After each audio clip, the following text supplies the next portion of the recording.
श्री शिवाय नमस्तुभ्यम। हर हर महादेव। आज के वीडियो में हम चंपेश्वर महादेव के बारे में बात करने वाले हैं।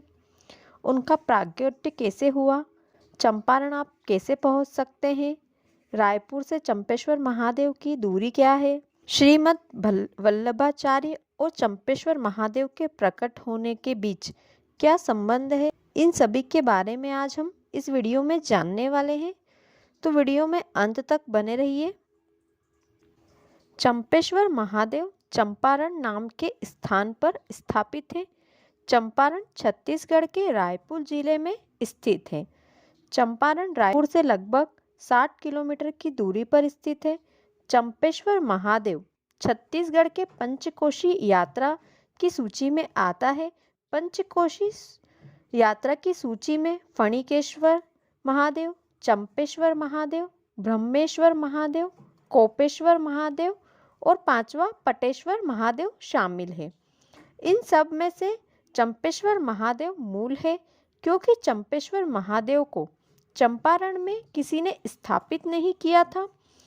चंपेश्वर महादेव यहाँ पर स्वयं प्रकट हुए थे। चंपारण का नाम पहले चंपावन हुआ करता था। ये चंपावन महादेव के जिक्र सभी वनों में से एक वन है। जैसे महाकाल वन में महाकाल, काशी के नंदन वन में शिव है, वैसे ही चंपावन में चंपेश्वर महादेव प्रकट हुए थे। चंपेश्वर महादेव के शिवलिंग में 3 रेखाएं हैं, जिससे शिवलिंग 3 भागों में बट जाता है। ये 3 भाग शिवजी, पार्वती जी और गणेश जी का प्रतिनिधित्व करते हैं। चंपारण में वैष्णव संप्रदाय के प्रवर्तक श्रीमद् सद्गुरु वल्लभाचार्य जी का जन्म भी हुआ था। इसी वजह से यहाँ पर वल्लभाचार्य जी के अनुयायियों के लिए प्रमुख दर्शन स्थल भी बनाए गए हैं। चंपारण के वृंदावन की तरह ही यहाँ बहुत सारे मंदिर बनाए गए हैं। चंपारण छत्तीसगढ़ का प्रमुख धार्मिक स्थान है। चंपावन को छत्तीसगढ़ का नंदनवन कहा जाता है। यहाँ चंपेश्वर महादेव और वल्लभाचार्य जी के मंदिर होने से यहाँ दूर दूर से लोग दर्शन करने आते हैं। चंपेश्वर महादेव का मंदिर 7वीं शताब्दी का माना जाता है।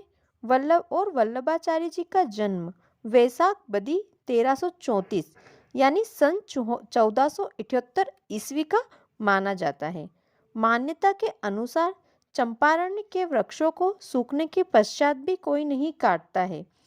इससे अनिष्ट होने की आशंका है। आज भी चंपारण में बहुत सारे सूखे पेड़ खड़े हैं, लेकिन कोई इन्हें नहीं काटता है। चंपारण में की कुछ फेमस चीजें। हर साल चंपारण में वार्षिक मेला लगता है, जो माघ महीने यानी फरवरी जनवरी में बड़ी धूमधाम के साथ आयोजित किया जाता है। चंपारण में इसके अलावा आकर्षण का केंद्र संत वल्लभाचार्य का जन्मदिन समारोह वैशाख में यानी अप्रैल से मई के बीच में 11 दिन के लिए आयोजित किया जाता है। उसमें हजारों श्रद्धालु इकट्ठा होते हैं। चंपारण कैसे जा सकते हैं? चंपारण छत्तीसगढ़ के रायपुर जिले में स्थित है। वहां पर जाने के लिए रायपुर से आपको ट्रेन और बस मिल जाती है। यदि आपके पास खुद का साधन है तो आप उससे भी जा सकते हैं। यदि आप बाय एयर आना चाहते हैं तो यहाँ पर निकटतम हवाई अड्डा रायपुर है। चंपारण रायपुर से 55 किलोमीटर की दूरी पर आरंग मार्ग पर जोंदा ग्राम में स्थित है। जब भी छत्तीसगढ़ के रायपुर के चंपावन में स्थित चंपेश्वर महादेव का जिक्र आता है तो उनके साथ वहां जन्मे वैष्णव संप्रदाय के प्रवक्ता वल्लभाचार्य जी का भी जिक्र आता है। इनका आपस में क्या जुड़ाव है, ये आज इस कथा में हम सुनने वाले हैं। तो वीडियो में बने रहिए और वीडियो को पूरा देखें। पहले हम सुनेंगे संत वल्लभाचार्य के जन्म की कथा। छत्तीसगढ़ में पुराणों में वर्णित चित्रोपल्ला गंगा महानदी की धारा के समीप स्थित राजिम के कमल क्षेत्र के पास स्थित चंपावन में भारद्वाज गोत्र के तेलंग ब्राह्मण परिवार में इलम्मा गारू की कोख से महाप्रभु वल्लभाचार्य जी ने जन्म लिया था। इनके पिता का नाम लक्ष्मण भट्ट था। इनके पूर्वज गोदावरी के तट पर स्थित ग्राम काकरवड़ में निवास करते थे। लक्ष्मण भट्ट 1 लाख ब्राह्मणों को भोज कराने का संकल्प लेकर अपनी पत्नी के सहित काशी की यात्रा पर निकले थे। उस समय उनकी पत्नी गर्भवती थी। उन्हें गर्भावस्था का 8वां महीना चल रहा था। प्राचीन काल में उत्तर भारत जाने का मार्ग छत्तीसगढ़ से होकर ही जाता था, जिससे चंपावन में होकर जाया जाता था। श्री लक्ष्मण भट्ट अपने संगी साथियों और अपनी पत्नी के साथ यात्रा के कष्टों को सहन करते हुए जब रायपुर जिले के चंपावन नामक वन में होकर जा रहे थे, तभी उनकी पत्नी को अकस्मात प्रसव पीड़ा होने लगी। शाम का समय था। सब लोग पास के चौड़ा नगर में रात्रि को विश्राम करना चाहते थे, किंतु इल्मा जी वहां तक पहुंचने में भी असमर्थ थी। इसलिए लक्ष्मण भट्ट अपनी पत्नी सहित उस निर्जन वन में रह गए। उनके साथी आगे बढ़कर चौड़ा नगर में पहुंच गए।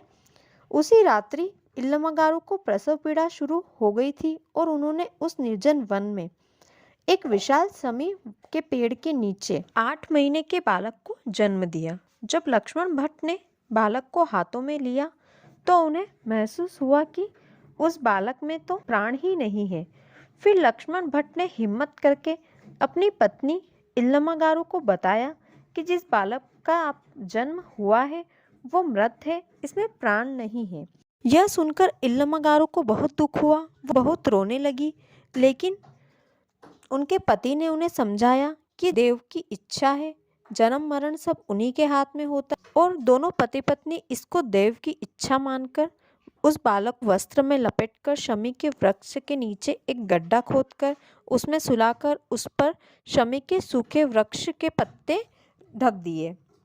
उसके बाद उस मृत बालक को छोड़कर लक्ष्मण भट्ट अपनी पत्नी के साथ अपने संगी साथियों से मिले। यह सब पार्वती जी ऊपर से देख रहे थे। जब शिव जी अपनी योग निद्रा से जागे तब पार्वती जी ने उन्हें सब कुछ बता दिया।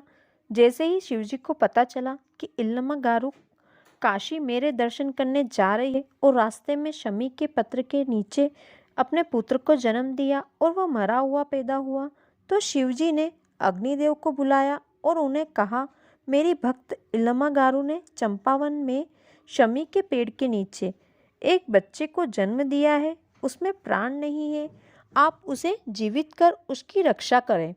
तब अग्निदेव ने महादेव से कहा, महादेव मैं उस बालक को तो जीवित कर दूंगा, किंतु आपको स्वयं चंपावन में प्रकट होना होगा। तब महादेव ने कहा, यदि मेरे वहाँ निवास करने से, प्रकट होने से उस बालक को यदि जीवन दान मिलता है तो मैं अवश्य ही वहाँ निवास करूँगा।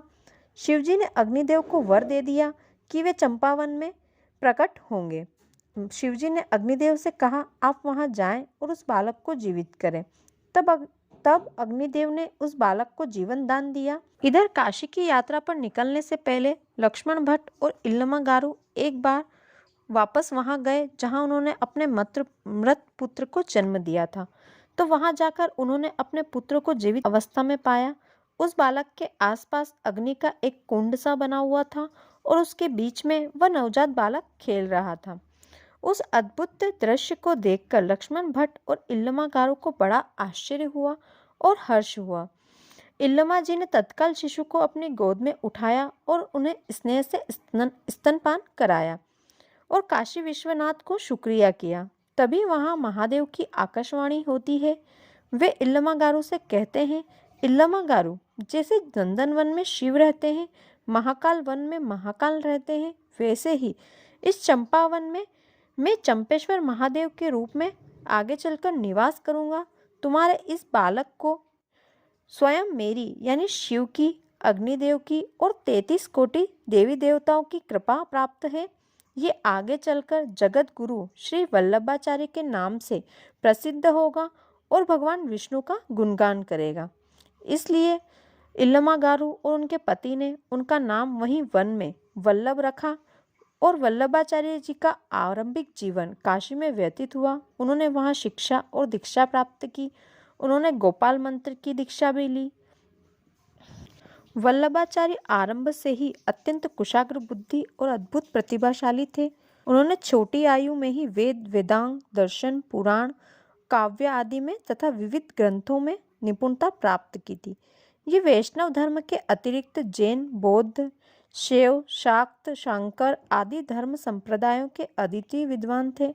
उन्होंने अपने ज्ञान और पांडित्य के कारण काशी के विद्वत समाज में आदरणीय स्थान भी प्राप्त किया था। अब सुनिए चंपेश्वर महादेव के प्रकट होने की कथा।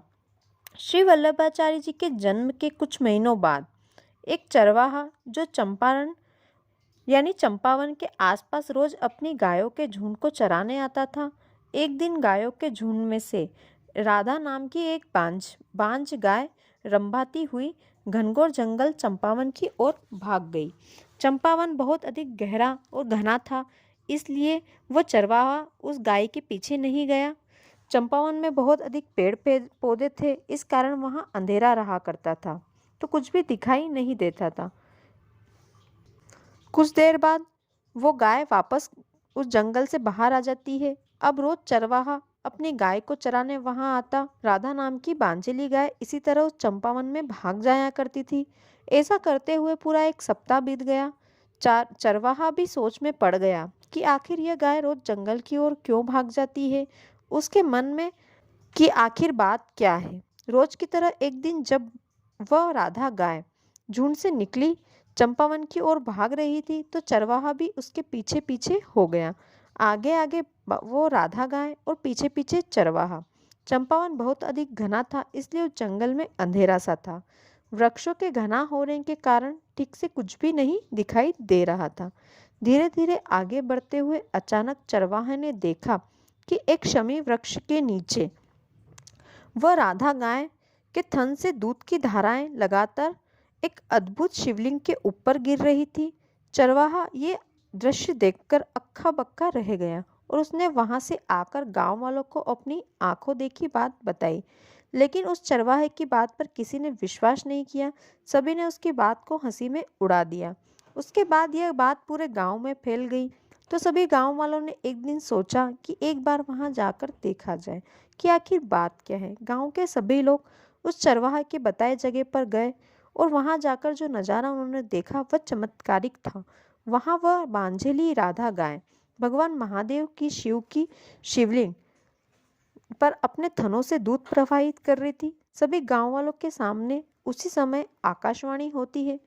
उसमें कहा जाता है, महादेव ने कहा, ये चंपावन मेरा निवास होगा, मैं यहीं वास करूंगा। मेरा ये मंदिर चंपावन में निवास करने से चंपेश्वर महादेव के नाम से आगे चलकर प्रसिद्ध होगा। उसके बाद सभी गांव वालों ने मिलकर उस जगह की घास फूस काटकर वहां की साफ सफाई की।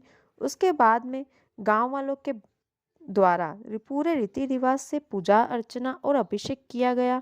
वहां झोपड़ी नुमा मंदिर का निर्माण किया गया। कुछ समय दर्शनार्थियों का यहाँ आना जाना शुरू हो गया। उनके दान से इस महादेव मंदिर की स्थल की जगह पर पक्का मंदिर बनाया गया। यह मंदिर प्राचीन तीर्थ स्थल श्री चंपेश्वर महादेव के नाम से विश्व प्रसिद्ध हुआ। इस मंदिर में गर्भवती स्त्री, रजस्वला स्त्री चमड़ा एवं जूता ले जाना वर्जित है।